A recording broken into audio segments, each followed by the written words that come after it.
If you haven't already got one, then one of the ways you can vastly improve your gaming experience at home, in the garage or even in the office is to have your own table.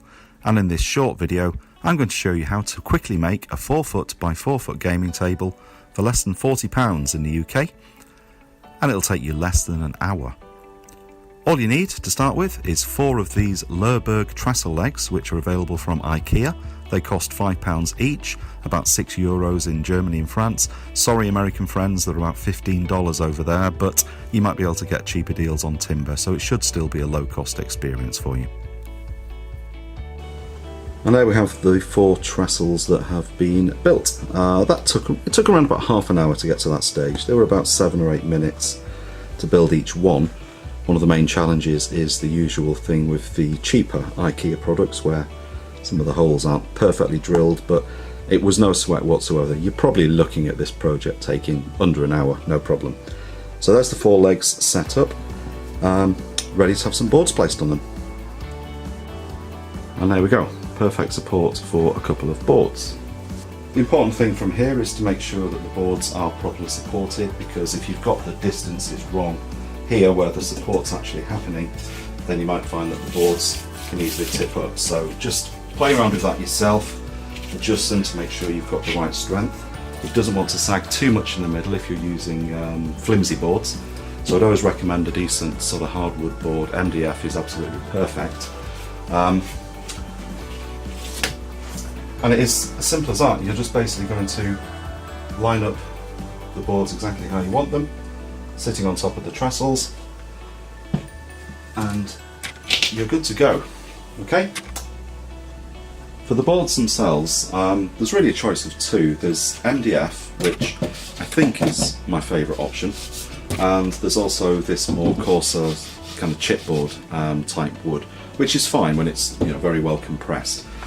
One thing to be aware of with the hardware stores is to make sure that they're actually selling their boards with the right dimensions that you need. So in the UK we're very metric, everything's in millimetres, so it's actually quite hard to buy a 2-foot by 4-foot board. This one is 610 millimetres by 1220 millimetres in length. So you might, if you can see there, it's exactly 2 foot wide, and when you measure from the top to the bottom, it is exactly 4 foot high. Okay? This chipboard piece that's behind it is quite an old one. The measurements are ever so slightly different. 2 foot is here, where my finger is. You're actually losing around about, nearly a centimetre of actual width, which makes a difference across a couple of these boards. So this measurement is actually 600 millimetres by 1200 millimetres. So you're losing a centimetre off the end, and you're losing a couple of centimetres off the length. It doesn't sound like much, but the games we generally play are 4 foot by 4 foot, or they are 3 foot by 3 foot, or 6 foot by 4 foot. So if you're using a fat mat or some sort of gaming mat that you want to put over the top, you're going to have fabric hanging over the end on both sides. And again, it's not much, but it's just a little bit annoying. So wherever possible, try and get 2 foot by 4 foot. Take a tape measure with you, take it into the store, measure the actual pieces themselves, because sometimes they can be labelled as 610 and 1220, but when you actually get the tape measure out, they're not quite, there's a few millimetres out. So wherever you can, 2 foot by 4 foot.